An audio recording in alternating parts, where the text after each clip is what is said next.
প্রথমে আপনি Google Chrome ব্রাউজারটি open করবেন, তারপর উপরে থ্রি ডট অপশনে একটি ক্লিক করবেন এবং এখান থেকে হিস্টোরি এই অপশনে একটি ক্লিক করবেন।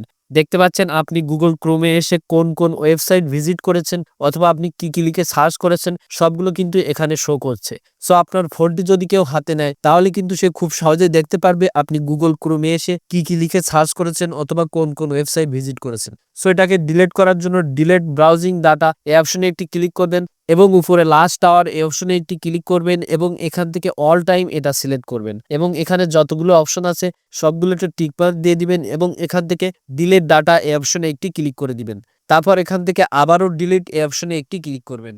দেখতে পাচ্ছেন এখন কিন্তু আমাদের সবগুলো ডিলিট হয়ে গিয়েছে, কিন্তু এখান থেকে ডিলিট হওয়ার পরেও অন্য আরেক জায়গায় কিন্তু সেভ হয়ে আছে। সো সেটার জন্য আপনারা সরাসরি সার্চ অপশনে আসবেন এবং মাই অ্যাক্টিভিটি লিখে সার্চ করে দিবেন। তারপর এখান থেকে এই ওয়েবসাইটের ভিতরে প্রবেশ করবেন এবং এখান থেকে আপনারা স্ক্রল করলে দেখতে পাচ্ছেন আপনারা আজ পর্যন্ত যত কিছু সার্চ করেছেন সবকিছু কিন্তু এখানেও সেভ হয়ে আছে। সো এখন এখান থেকে ডিলিট করার জন্য ডিলিট এই অপশনে একটি ক্লিক করবেন এবং এখান থেকে অলওয়েজ এই অপশনে একটি ক্লিক করবেন।